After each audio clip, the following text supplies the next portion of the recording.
James Harden é do Nets. E que bomba, que troca maluca e que impacto na NBA.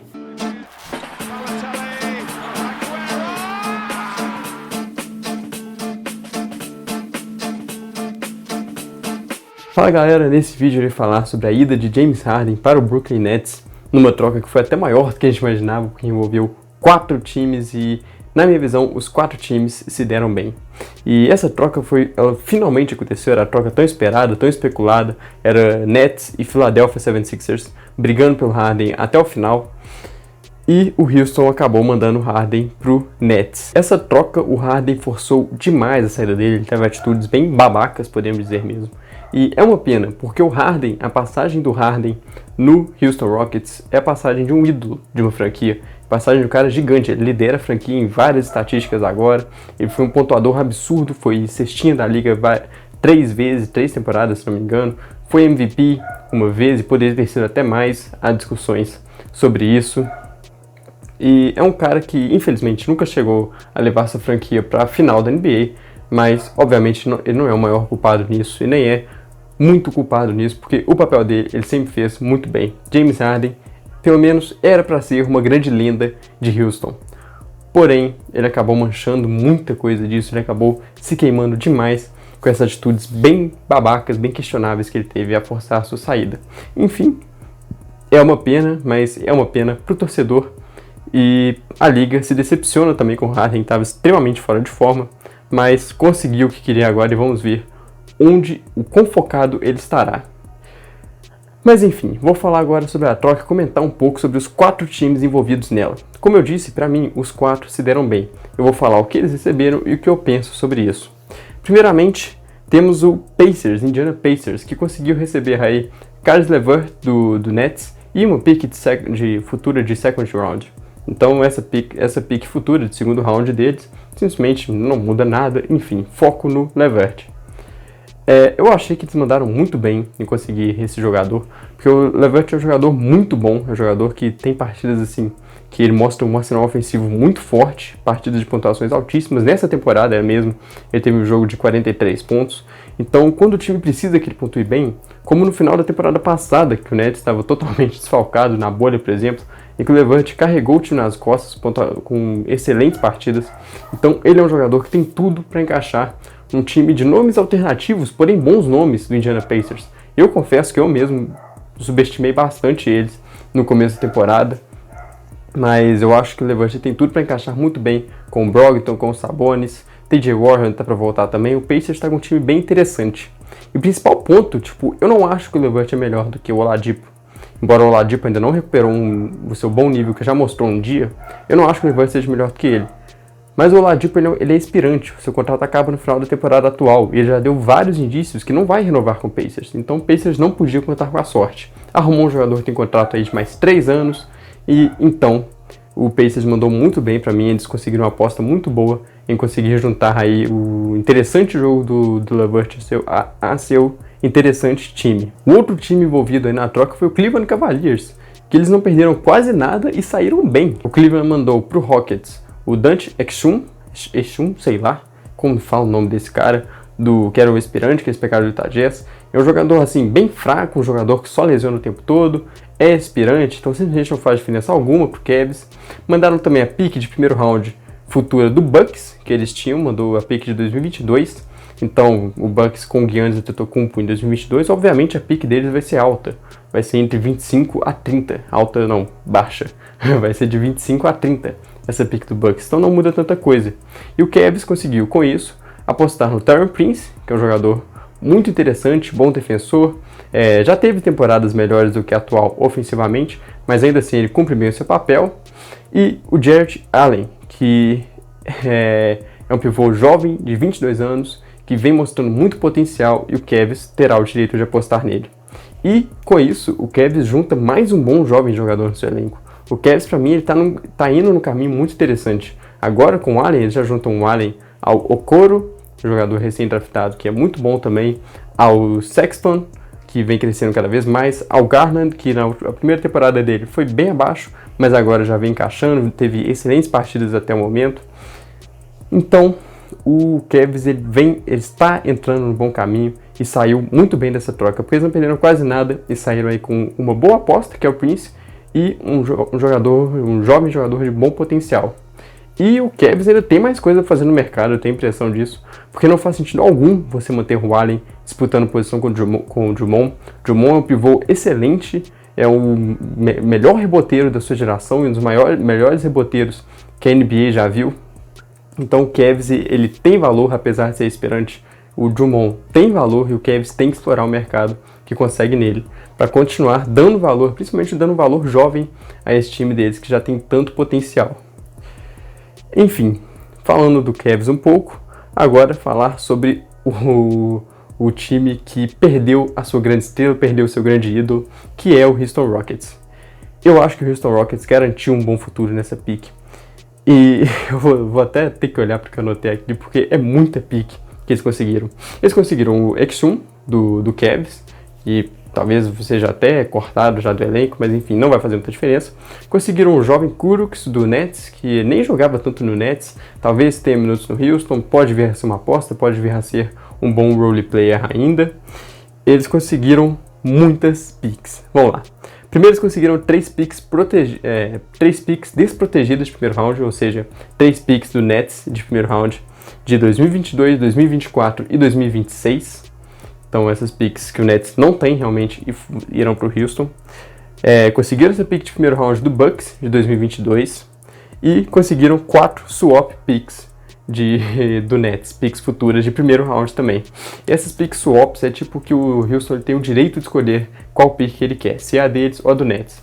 Aí, por exemplo, se eles têm a swap pick do Nets de 2021, eles vão ver. Se o Nets acabar com uma pick melhor do que o Houston pega essa pick do Nets que é melhor. Se o Houston acabar com uma pick melhor do que o Nets, o Houston pega a pick, fica com a pick deles mesmo e o Nets fica com a pick deles. Então, basicamente, o Nets terá a sua escolha presa ao Houston nos próximos 7 anos. Ou seja, o Nets cagou para o seu futuro na franquia, cagou para o futuro e vai apostar no Big Tree que eles montaram. Para o Houston, então, continuando falando do Houston, eles garantiram muito futuro nessa pick, nessa troca.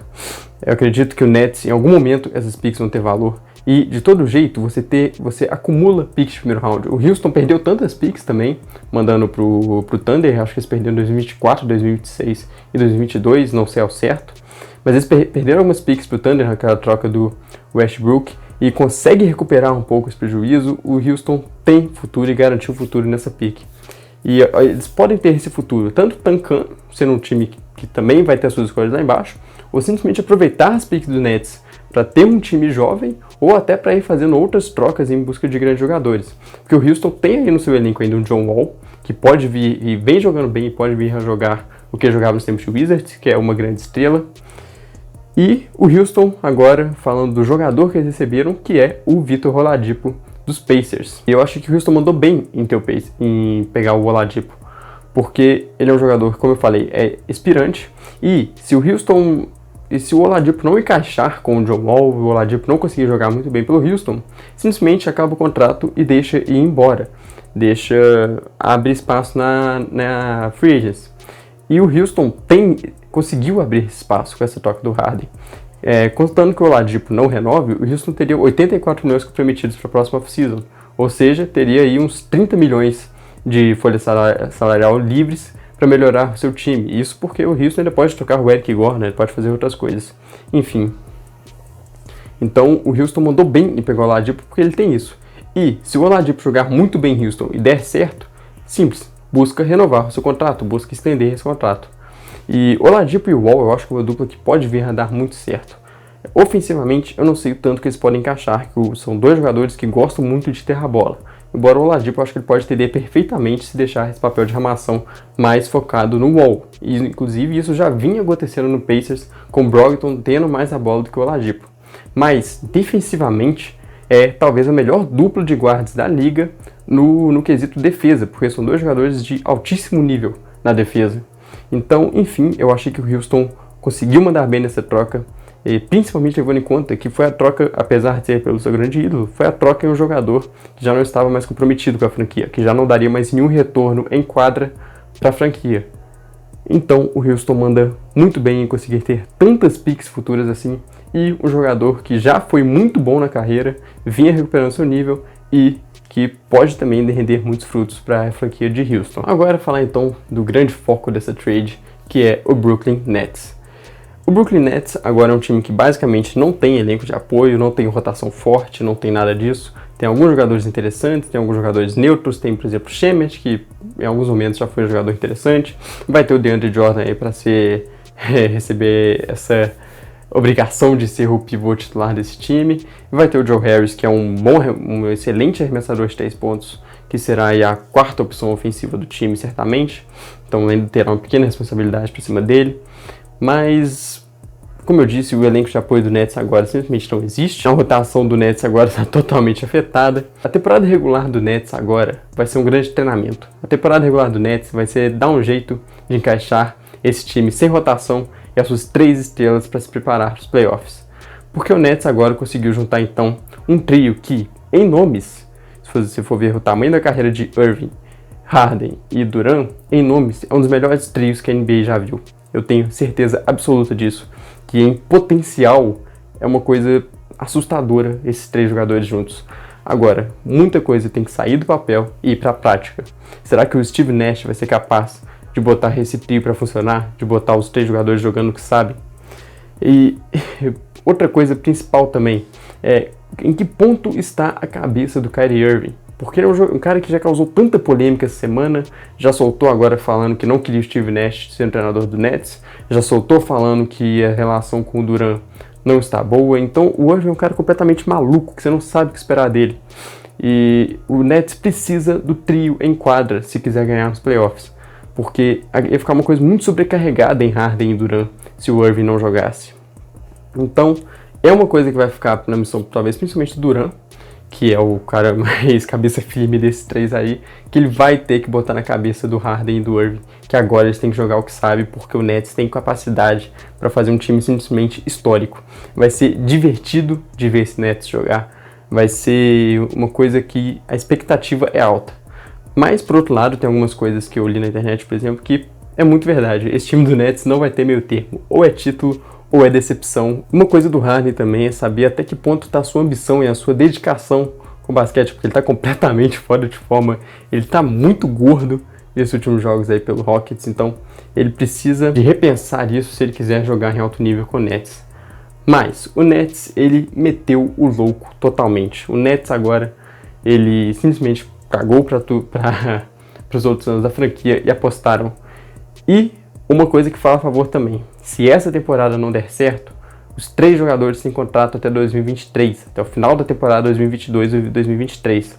Ou seja, se nessa temporada der errado, o Nets ainda tem como sentar, pensar direito, se ajustar melhor e botar os 3 em quadra para jogar. Então, é isso. Eu ainda acho que tem muita incógnita em torno disso. Não acho que é igual estão falando que já está resolvido a liga, que o Nets vai ser campeão e foda-se. Não, o Nets ainda tem que resolver essas questões. Mas, em capacidade, em potencial, James Harden, Irving e Durant formam um dos melhores trios que a liga já viu. E